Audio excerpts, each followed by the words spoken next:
ئێستا لە گرینلاندم گەورەترین دوورگەی جیهان.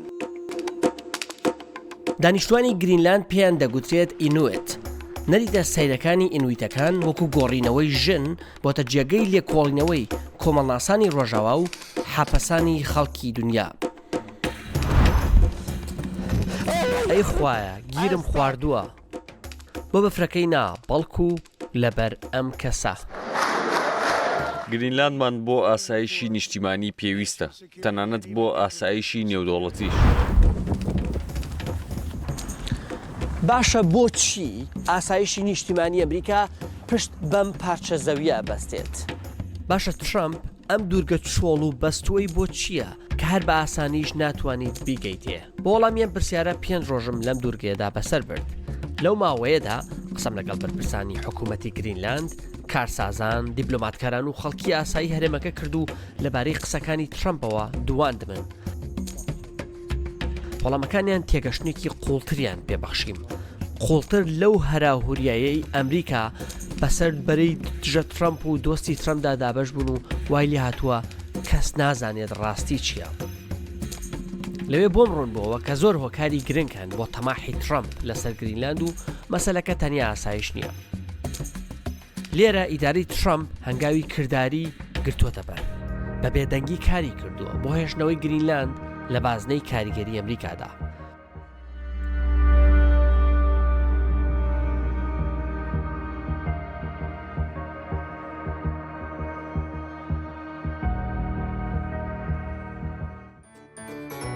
تیشکی خۆر بەسەر ناوچەیەکی فراوان و سپیدا سەمای دەکرد.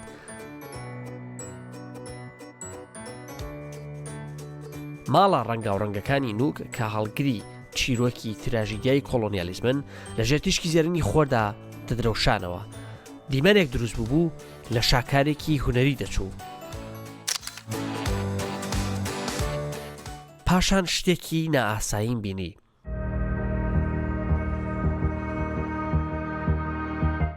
مانگی شوباتە، بەڵام گردی بەفرین ئاوەکەیان داخستووە و کەشتەکان ناتوانن هات و چۆ بکەن.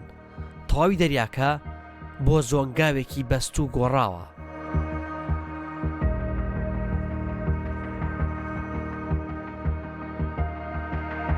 ئەم گۆڕانکاریە ژینگەیە وەکو دواتر بۆتان ڕوون دەبێتەوە پەیوەندێکی گەورەی بە زیادبوونی حەزی ترامپ و جیهانەوە بۆ ئەم دوورگەیە هەیە.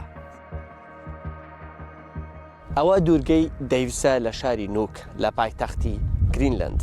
ئەوەی لە پشتمەوە دەیبینن ئایسبەرگ یاخود شاخە بەفرینەکان کە لە ناو دەریاکەدایە. خەڵکی ئێرە دەڵێن لە ژیانیاندا بیریان نییە شتی لەم جۆرەیان بینی بێت. باسی هەموو ئەو بەستەڵەکانەمان بۆ بکە کە لە پشتەوەن.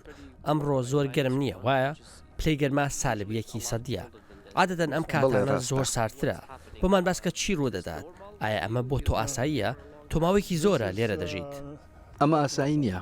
لەگەڵ زەویناسێک جیۆلۆجستێک قسە دەکەم کە خەڵکی گرینلاندا. پێشتر سەرۆکی کۆمپانیای نیشتیمانی نەوتی گرینلاند بوو کە ئێستا داخراوە. زریانێکی بەهێز بەستەڵەکە گەورەکانی شیل کردووە. شەپۆڵەکانی هەموو ئەم گردە بەفرینانەی گواستووەتەوە ئێرە بۆ ئەم ناوچەیە. هەرز دەیەوێت بۆ شارێکی دیکەی گرینلاند بڕوات کە سەدان کیلۆمەتر لێرەوە دوورە، بەڵام ئەمڕۆ ئەوە مەحاڵە. لە گرینلاند جادە لە نێو شارەکاندا نییە، دەبێت پشت بە کەشتی یان فڕۆکە ببەستیت. لەم ناوچە بەرینەدا کە ڕووبەرەکەی زیاتر لە 2 ملیۆن کیلۆمەتری چوارگۆشەیە.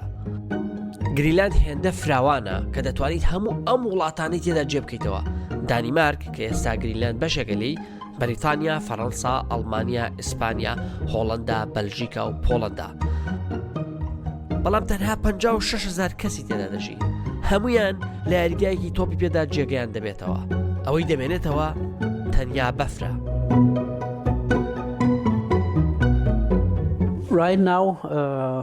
پێم وایە ئەمڕۆ گرنگترین کێشەی ژینگەی کە ڕوبەڕوومان دەبێتەوە گۆڕانی کەش و هەوایە. ئەمە ئێستا سەرەکی ترین نیگەرانی گرینلاندا. دەیبینین پلەی گەرمی ئاوی دەریاکان لە کەنارەکانی گرینلاند بەرزتر دەبن. لە هەمان کاتدا کۆچی جۆراوجۆری ماسی و ئاژەڵانی دیکەی دەریایی دەبینین.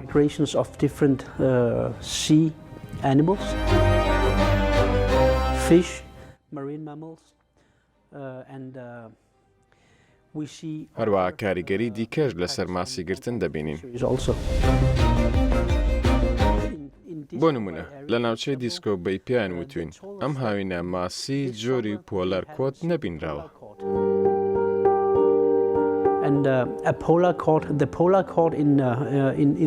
ماسی پۆلەر کۆت لە باکووری گرینلاند زۆر گرنگە، چونکە وەکو چەشە بۆ گرتنی ماسی جۆری هالیبوت بەکاردێت. Greenland halibut fisheries. بەڵام زیاتر بەرەو ناوچەکانی باکوور و جەمسەرەکان بڕۆیت لەوێ دایان بینیت، چونکە ماسی پۆلەر کۆت بە بەراورد بە ماسیەکانی دیکە پێویستی بە دەریای زۆر سارد هەیە.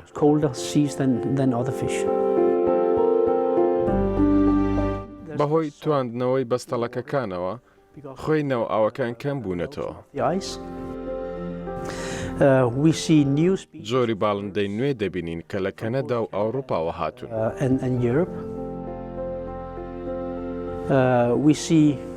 مشەخۆر لەسەر ئاژەڵەکانمان دەبینین.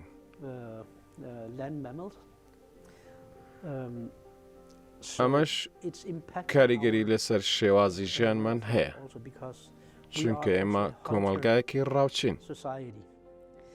جاران بۆ ڕاوی ئاسکی کێوی دەچوین، پاک و بێمشەخۆر بوون.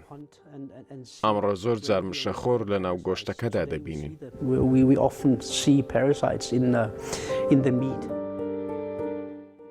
سەدە هەشتای گرینلاند بەفرە، لە هەندێک شوێن بەفرەکە کیلۆمەترێک زیاتر ئەستورە.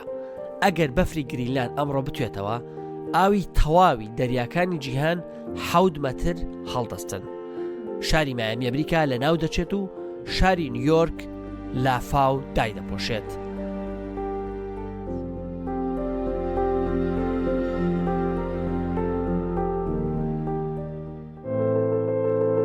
بەڵام توانەوەی بەفرەکانی گرینلاند دەرگای نوێژ دەکەنەوە و ترەمپ وا دیارە ئاگداری ئەمەیە.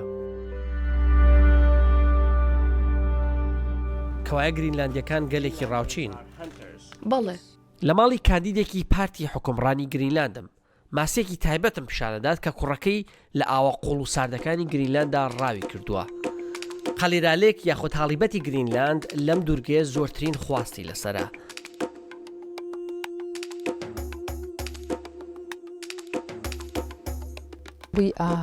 ئێمە گەلێکی ڕاوچین، جەنگاوەر نین، گەلێکی بێفیز و میهرەبان و دڵسۆزین و خۆمان خواردنی خۆمان ڕاو دەکەین. هەتا ئەمڕۆژ هەر خۆمان خواردنی خۆمان ڕاو دەکەین و دەتوانین بۆ خۆمان خواردن دابین بکەین. زیاتر چی ڕاو دەکەن؟ هەموو شتێک، لە ماسی بگرە تا باڵندە تا کەروێشک و ئاسکی کێوی تا گای مەسک. گای مەسک شتێکی زۆر زلە. بەڵێ. هیچ پەیوەندی بە ئێلۆن مەسکەوە نییە. نەخێر. دەتوانێت بێتە ئێرە و پێم وایە ئەو کات هەمووان دەچن تا ئیلۆن ماسک ڕاو بکەن. ئەو لێرە خۆشەویست نییە؟ نا، پێم وانە. خاتو جێنسن دیزاینەرە و ئەفسانەی گرینلاند تێکەڵ بەکارە هونەرەکانی دەکات کە براوەی خەڵاتی جیهانین. ئەم خاتونە وەکو زۆربەی خەڵکی گرینلاند دەیەوێت گرینلاند ببێتە دەوڵەتێکی سربەخۆ. یەکەم شت ئێمە دەمانەوێت سربەخۆ بین کاتێک ئامادە بووین. اینجا بۆ گەڕانەوەی کللتورمان تێدەکۆشم، چونکە ئێمە زۆر بە هیوا و شڵەژاو بووین. دەمەوێت وڵاتەکەم بگەڕێتەوە، دەمەوێت زمانەکەم بگەڕێتەوە، چونکە یەکێکم لەو کەسانەی لێرەکە زمانی گرینلاندی نازانێت، چونکە کاتێک گەورە بووم دەبوایە تەنها بە زمانی دانمارکی قسە بکەیت. بۆیە زمانەکەم لەبیر چووە. ئەمەش زۆر بازارە، لە ڕووی دەرونیەوە زۆر ئازار بەخشە. دانیشتوانی گرینلاند پێیان دەگوترێت ئینوێت. نەریتە سەیرەکانی ئینویتەکان وەکو گۆڕینەوەی ژن بۆتە جێگەی لێکۆڵینەوەی کۆمەڵناسانی ڕۆژاوا و حاپەسانی خەڵکی دنیا. لێکۆڵەران دەڵێن گۆڕینەوەی ژن کە بە زۆر نەبووە و ژنەکە خۆی ڕازی بووە بەلای گرینلاندیەکانەوە بۆ بەهێزکردنی بۆندە کۆمەڵایەتیەکان بووە. ئەم نەریتە ئەمڕۆ لە شارەکان کەم بۆتەوە بەڵام لە لادیەکان و شوێنە دوودەستەکان هێشتا بەردەوامە. لەوەتەی هاتوومەتە گرینلاند شتێک تێبینیم کردو ئەوەیە کە ئاڵای گرینلاند زۆر باوترە زۆر زیاتر دەبینی وەک لە ئاڵای دانیمارک. باشە ئەگەر گرینلاندیەکان سەربەخۆییان ڕاگەیاند دانیمارکیەکان چی کاردانەوەیەکیان دەبێت؟ لەم کچەم پرسی کە خەڵکی دانیمارکە و ئێستا بۆ کار لە گرینلاند دەژی. وەڵامەکەی ڕوونی کردەوە کە گرینلاندیەکان خۆشبەختن بەشێکن لە وڵاتێکی وەکو دانیمارک. لانی کەم لە کورد خۆشبەخترن کە لە ناوچەیەکە گیریان خواردووە زۆر جار مافە سەرەتایەکانیان بەڕەوە نابینرێت. ئەگەر لە دانیمارک بژیمایە پێم وانییە سەربەخۆی گریلاند کاریگەری لەسرم هەبووە. ئەگەر خەڵکی گریلاند ئەوەی دەوێت تەواو ڕزی بڕیارەکەیان دەگرم. ئێستا بەپێی یاسای دانیمارک گرینلاند هەر کاتێک بێوێت دەتوانێت سەربەخۆی ڕابگەنێت. بەڵام دانیمارکیش هەمیشە مەدەنیانە ماوەڵی لەگەڵ گرینلاندا نەکردووە. لە پشتم خانوە جوانە ڕەنگی نانەوە مێژوێتی تاڵی کۆلۆنیالیزمەیە. کاتی خۆی دانیمارکیەکان کە هاتنە ئێرە بینا حکومیەکانیان بە ڕەنگی جیاواز دروست کرد تا خەڵکی بیان ناستنەوە وەکۆی بە نەزان سەیری ئەم خەڵکە بکەن. بەڵام دانیمارک 300 ساڵە حکومڕانی ئێرەیە و خەڵکی ئێستا حەزیان لێ خانوەکانیان بە ڕەنگە و ڕەنگ دروست بکەن وەکەوەی بوو بێتە بەشێک لە کولتوریان. سیاسەتێکی مشتومڕ هەڵگری دانیمارک لە ساڵی 1960ەکاندا پیادەکرا. ئەویش بریتی بوو لە نەزۆکردنی ژنانی گرینلاند تا منداڵ نەخەنەوە.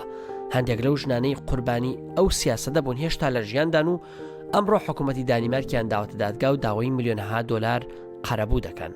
سەرۆکۆزیرانی گرینلاند ئەم سیاسەتە دڵڕەخانەی بە جینۆساید وەسف کردووە.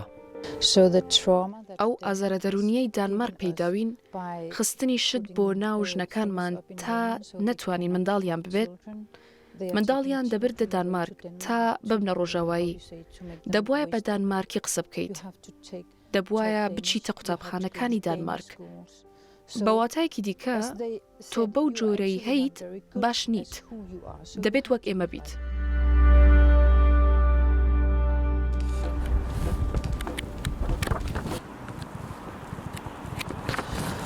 ئێستا ئەم راپۆرتەم لە حکوومەتی گرینلاند وەرگرت.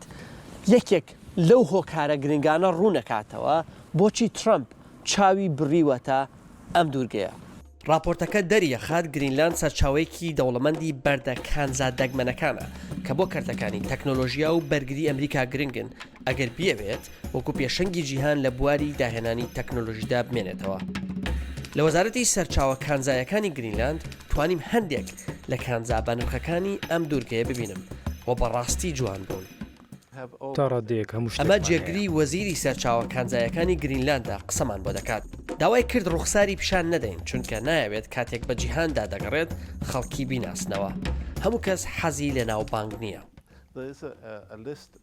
ئەمریکا لیستێکی هەیە و یەکێتی ئەوروپا لیستێک پێی دەگوترێت لیستی کانزا گرنگەکان. بۆ نمونە لە ئەمریکا لیستەکە 50 کانزای تێدایە کە گرنگن بۆ پیشەسازیەکانیان و شتی دیکە. ئێمە 45یانمان هەیە.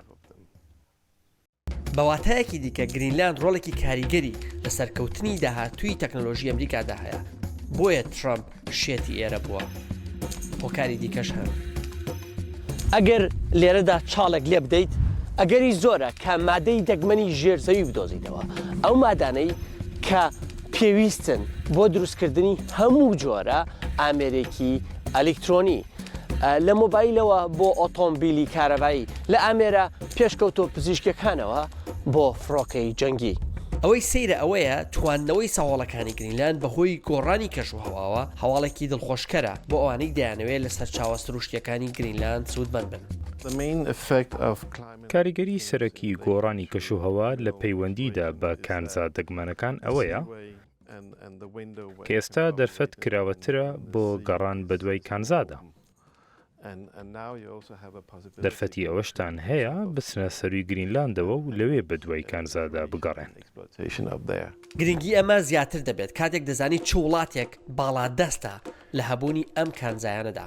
پێم وایە گرنگە تەماشای دینامیکەکانی جیهان بکەین و ئێستا کاتێک چین باڵادەستە لە ڕووی زۆری کانزا دەگمەنەکان و پاڵاوگەکانەوە و ئەوروپا ویلایەتە یەکگرتووەکان زۆر پشتیان پێبەستووە بۆ گواستنەوەی وزە بۆ وزەی ژینگە دۆست بۆ بەرهەمهێنانی ئۆتۆمبیلی کارەبایی بۆ زۆر شتی جیاواز. پێم وایە بۆ هەندێک لە کانزاکان چین بەشی 2 ساڵی دیکەی کۆگا کردووە کە دەتوانێت بینێرێتە بازاڕەکان و کۆنتترۆڵی نرخەکان بکات. باوەڕم وایە کە هەردووکیان ئەوروپا و ئەمریکا لە ڕێگەی بایختان بە گرینلەند و 13 14 وڵاتی دیکەوە کە ڕێککەوتن نامەیان لەگەڵ واژۆ کردووە بەرژەوەندیان هەیە لە گۆڕینی هاوسەنگی و پشت بە خۆبەستن لەم بەشەی جیهاندا و کەمکردنەوەی باڵادەستی چین. دواتر چاوم بە بێند کەوت کە بەڕێوەبەری گشتی کۆمپانیایەکی گەورەی نێودەوڵەتی دەرهێنانی کانزای لە گرینلاند بۆ قسەکردن لەسەر ناردنی شتومەک و شیپینگ دەبێت قسە لەگەڵ بێند بکەیت. کۆمپانیەکەی ئۆفیسی لە زۆر شوێنی جیهاندا هەیە لەوانە ئەمریکا و ئەوروپا و شتومەک بۆ زۆر ناوچەی جیهان دەنێرێت. ئەو بۆی ڕوون کردمەوە چۆن گرینلاند دەکرێت شۆڕشێک بێت لە بواری بازرگانیدا. بەڵام ئێستا دەتوانیت ببینیت کە بەستەڵەکەکان بە تایبەتی بەستەڵێکی باکوور دەتوێنەوە. دەبینیت خواست بۆ بەکارهێنانی ڕێڕەوی باکوور ڕۆژئاوا زیادی کردووە.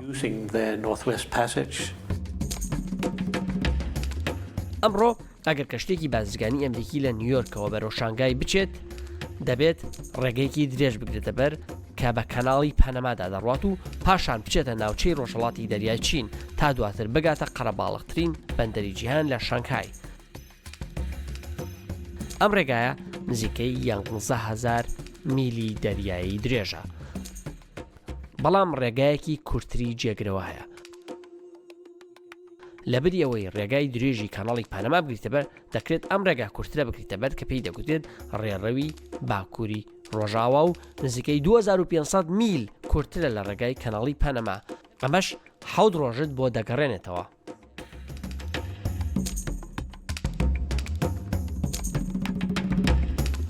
بەڵام ئەم ڕێڕەوە بەهۆی بەستویی و شاخی بەفرینەوە کەم گەشتی پێدا دەکرێت. لە 2016 کەشتی کریستال سرنێتی سەرنجی دنیای ڕاکێشا کاتێک بۆ یەکەم کەشتی گەشتیاری گەورە کە بە 1700 گەشتیارەوە بۆ ڕێڕەوەدا بڕات. بەڵام گەشتەکە سەخت بوو. کەشتەکە پشتی بە وێنەی ڕاستەخۆی سەتەلای دەبەست تا خۆی لە سەهۆڵە جوڵاوەکان لابدات. گەشتەکەی بە هاوڵی کەشتی ئێرنێست شاکڵتنی بەریتانی کرد کە بۆ شکاندنی سەهۆڵ دروست کراوە. بەردەوام لەگەڵیدا بوو بۆ شکاندنی سەهۆڵ و کردنەوەی ڕێڕەو بووی.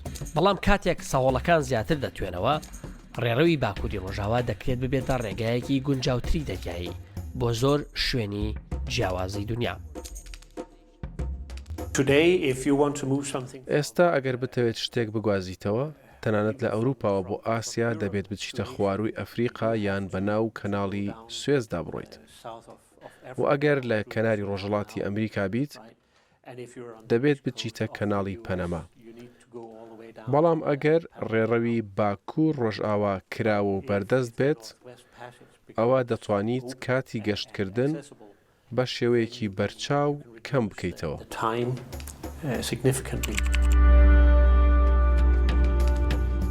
کاتێک لەسەر ئەم گردە وەستاوم لە چەقی پایتەختی گرینلاندا هەست دەکەم بۆچی جوگرافیا گرینگە. گرینلاند لە شوێنێکی زۆر زۆر گرنگدایە. لەلایەک زەریای ئەتڵەسی هەیە و لەلایەکش ئارکتیک هەیە. تا ڕادەیەک وەکو تاوەرێکی چاودێری وایە بۆ جیهان. موشکێکی باڵستیکی شۆربڕ ICBM کە کڵاوێکی ئەتۆمی هەڵگرتووە لە رووسیاوە بۆ ئامانجەکەی واشنگتن دیسی پایتەختی ئەمریکا دەتەقێنرێت.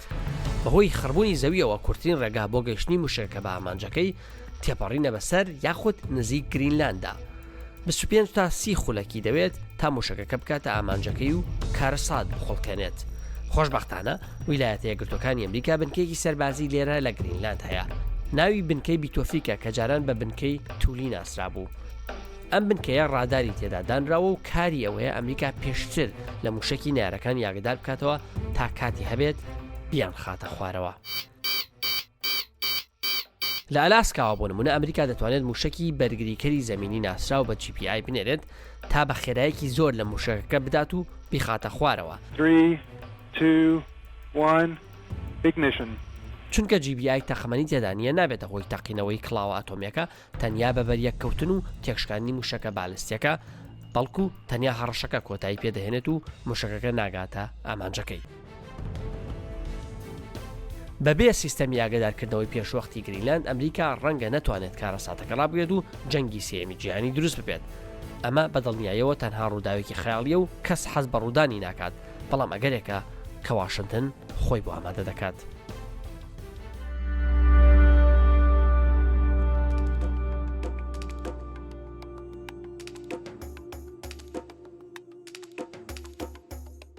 ئێستا لە بەردەم کونسڵخانەی ئەمریکا لە شاری نوک. ئەمە ساڵی 2020 ڕوویدا، کەمێک پێش تەواوبوونی خولی یەکەمی ترامپ. کونسڵخانەکە یەکەم پێگەی دیبلۆماسی ئەمریکا بوو لە ساڵی 1953ەوە، کاتێک ئەمریکا و کونسڵخانەی داخست کە لە کاتی جەنگی دووەمی جیهانیدا کردبوویەوە.